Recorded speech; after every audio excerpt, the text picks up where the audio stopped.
All right, so today is going to be a step-by-step tutorial on how to create a Google Classroom class and some of the features that you might want to use when you get it started. This was a request, and if you have a tutorial that you would like to request me to do, you can email me at thatspanishteacher7@gmail.com, or you can go and contact me on my blog, thatspanishteacher.com, or you can reach me on my Instagram, thatspanishteacher. All right, so let's jump into it. So obviously you find Google Classroom up in the little Google Apps waffle up here. So we've clicked on here for Google Classroom.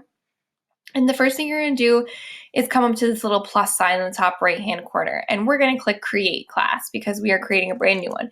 So you can name this whatever you like. I typically do my last name, the period that we meet, and then the topic.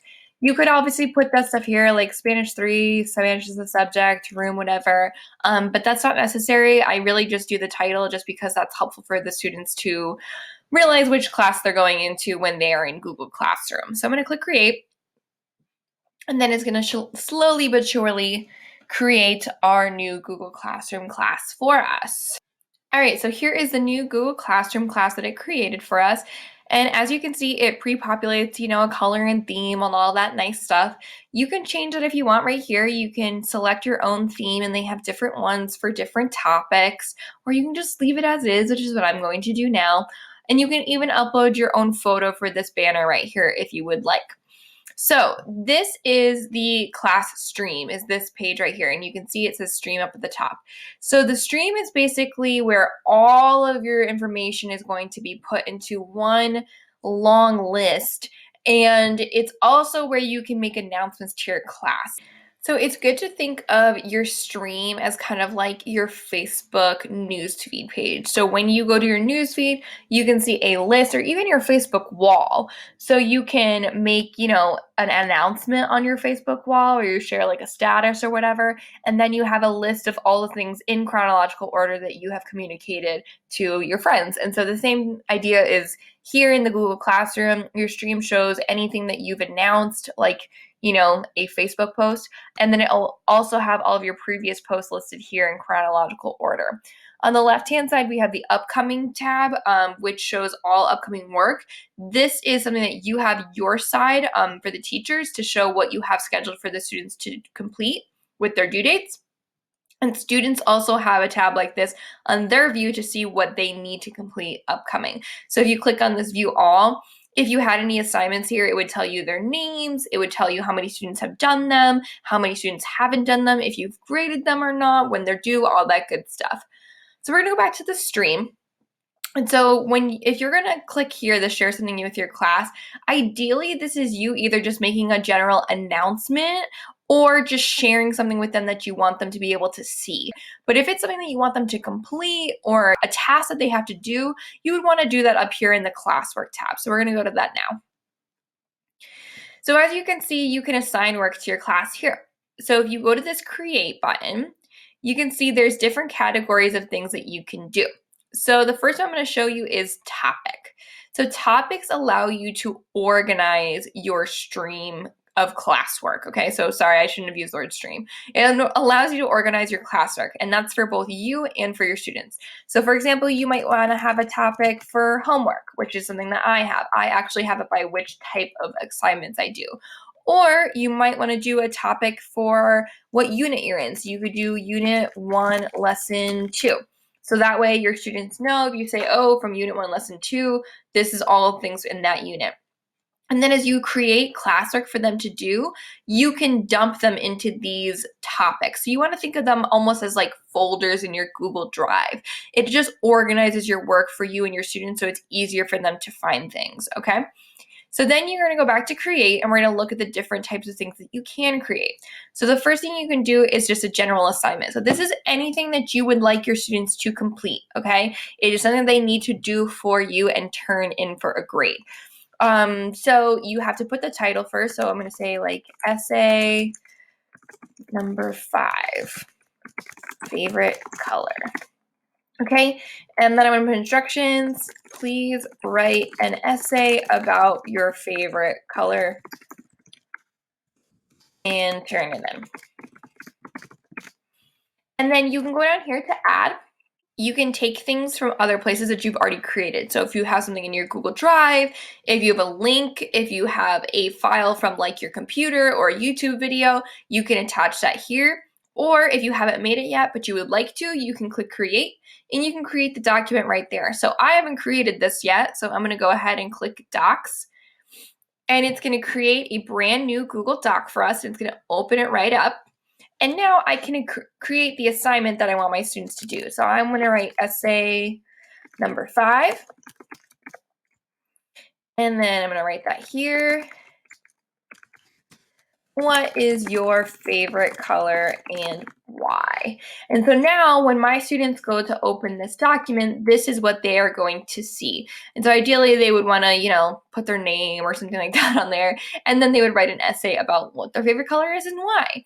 So now we have this, and you have options of what you want to do with that file. So you can have students view the file. So if you wanted them to just read instructions or something like that, it's not a task they have to complete with this document. They can just view it.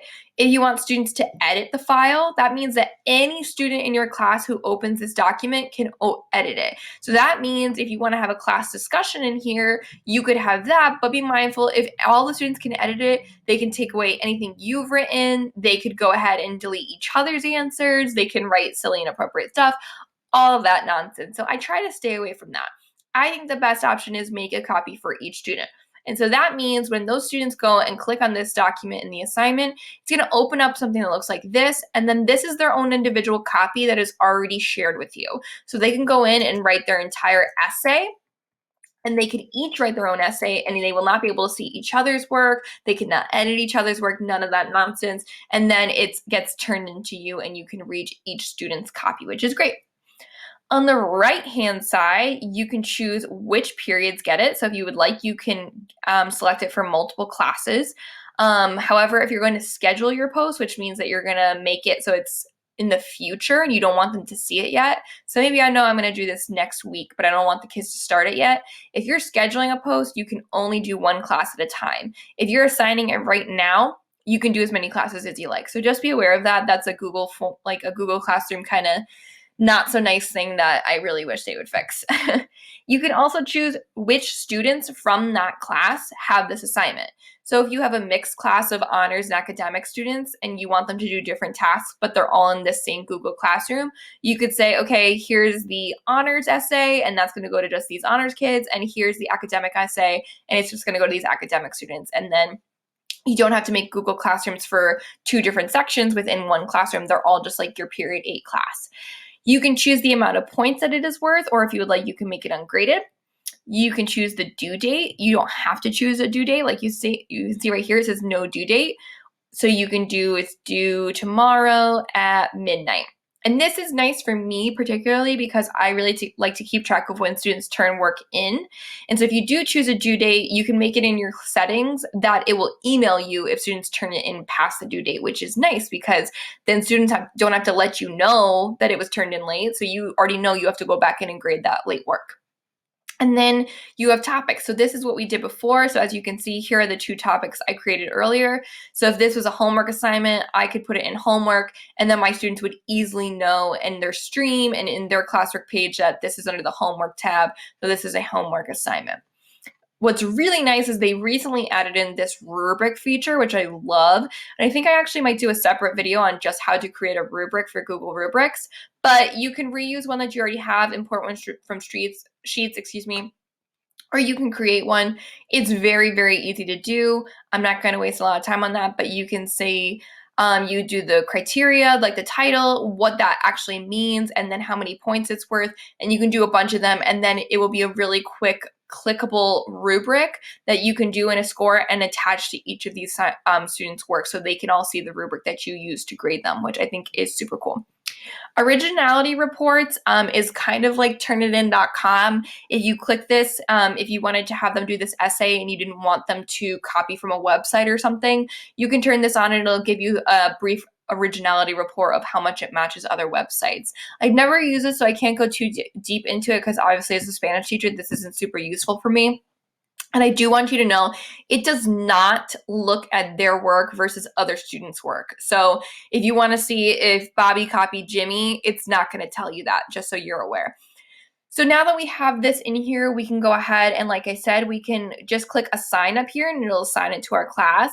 We can schedule it so that way it will post in the future and the students can't see it until it's posted on this time.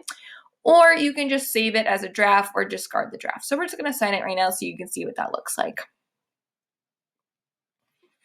All right, so now you can see it's in our Classwork tab, and now it's under the homework. So say I'm on all topics, great, but if I have like 50 assignments in here and I need to sort through and I just need to get to homework, and click on homework and it'll go right there. And as you can see, when you click on the assignment, it's nice because it tells you the title, when you posted it, when it's due, how many students turned it in, and how many still need to turn it in, which is fantastic, which is why I try to assign as much as I can during Google Classroom because it keeps track of so much stuff for me, which is crucial. All right, we're going to go to the next. Oh, now we need to go to the next create. So that was an assignment. You can also do a quiz assignment. So quiz assignments are Google Forms that are self-grading, which I think is fantastic. And it's pretty much all the same information. The only difference is that you cannot attach a rubric to a Google form.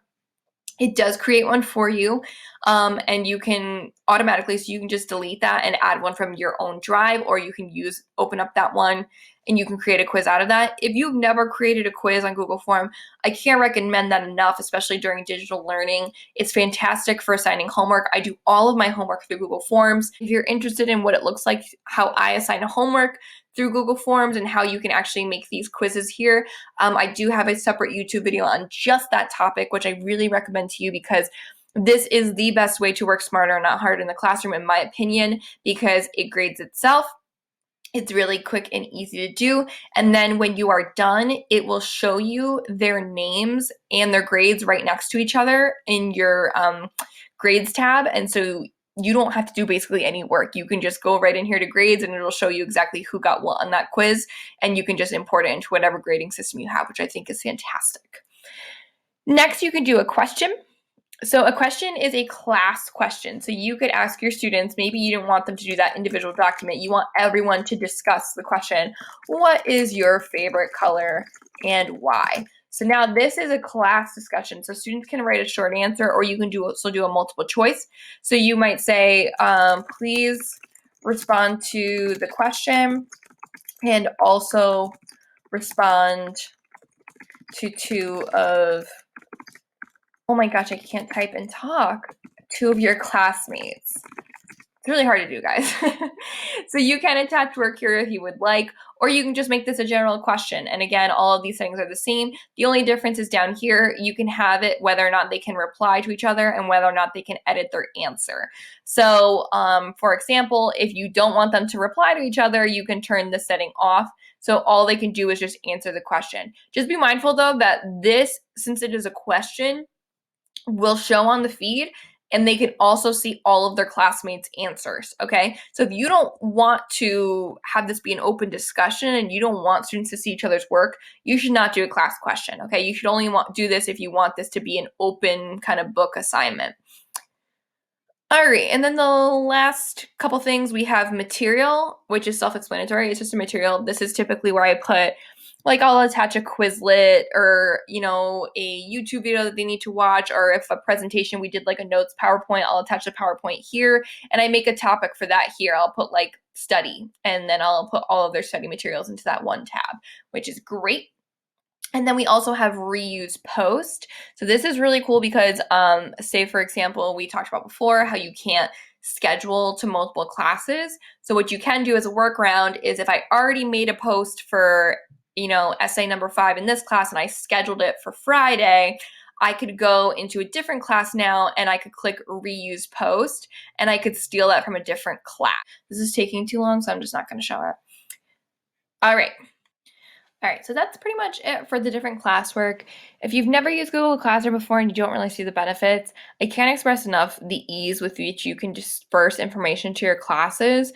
That was something that I was skeptical about when I first started Google Classroom. I just didn't think it was necessary for me. And now that I use it, I don't think I'll ever go back. It's just such a universal, useful platform. And the fact that it syncs with my Drive is just so nice and makes my life really easy. And I also really like that students are very familiar with it overall because a lot of them use it for multiple classes. So it's something I don't typically have to explain too much to them. And I have to say, when you're doing an assignment, the make a copy for each student is really nice because you can, if you're doing a project and you're doing like a slideshow, you can create a template that you want them to follow and then make a copy for each of them. And all issues of sharing are gone. So that was a big hassle of mine. Every time students did a project, they had to share it with me and they always forgot or didn't do the right sharing preferences. And it was a pain in the butt too. So this really takes away that issue. All right, so now we're gonna look at people. So people is where you will have your student list. So obviously you have your teachers, which is you. You can add other teachers in. So if you have a co-taught class, you can invite those co-teachers in there. If you have support staff for students, you can add those teachers in there. And by being a teacher in the classroom, they can monitor whether those students are turning in that work. So that's really nice because they don't have to email you asking if the student's done it. They can just check themselves. The students obviously would be listed here. It'll say their name, it'll show a little picture, and then it'll also show possible guardians for them. So you can invite students and you can invite their guardians, which is nice. You can manually invite your students by typing in their email. That is a pain in the butt. If you have younger kids, obviously that's the way to go. But the easiest way to do it is with the code. If you go back to the stream, the class code is right here. And what I like to do at the beginning of the year is I just project this like this. You click that little button, it makes it humongous. And then I just make the students all take out their phone in that moment or take out their Chromebooks and they just join the class right in that moment. And then I know everyone's in the Google Classroom right away. So that's really, really nice. And then lastly, you have grades. So this is also a newer feature of Google Classroom. So when you have students, you will have them all listed on the left-hand side here. And then it will have a running columns for each of your assignments, and then it will have their grades underneath. And it'll turn green if they have turned it in. I believe it turns red if it's not turned in or they got a 0 on it, stuff like that. And you can keep track of all their grades there. So it's a mini grade book, which again makes your life that much easier when you're trying to transfer things into your grading system. All right, so we're gonna go up to the settings now. That's this little gear. So when you click on that, this is like, it has your class details that you made at the beginning, so you can adjust those if you don't like them when you first did it. Your general information, you can always have your class code here. So again, you can click display or you can click copy and you could send it out to parents or students or whatever. You can reset it, like if something happened that it wasn't working appropriately, you can do that, or you can disable it so no longer people can join. In your stream, you can choose whether or not students can post, comment, or only students can post and comment. I really recommend this one unless you're going to do class questions. If you want students to be able to do class questions, I believe you have to have this be the recommendation for that because otherwise students will not be able to respond to one another. Classwork on the stream, you can change your preferences of how you want it to look. So you can have it show attachments and details, or it can be condensed, or you can hide the notifications. You can see deleted items that you got rid of or not. You can have guardian summaries. So this is when you have students add their guardians into the classroom. So they can have their parents come in and then they can go into their own settings and they can get summaries of what's going on in the classroom. So they can find out if their student's missing work, if they have upcoming work, announcements, etc. So just be mindful if you have guardians in the classroom, they can see the same things your students are seeing. This is a brand new feature that they just added due to digital learning that allows you to do class meet, which is pretty cool in my opinion. I haven't used this a lot, but I know that you can do generate a meet link. And so that will be in the classroom ready to go, and you can make it visible or not visible to students. And then you can adjust your grading situation, so you can have a calculating system, and you can have students be able to see their grade or not, and you can add the grade categories there. And then you click save. And that is it. That is the general gist. That is the really fast crash course in how to create and use Google Classroom. So I hope that answered any of your questions. If there's something else you want to know, you can write it in the comments or shoot me an email like I said before.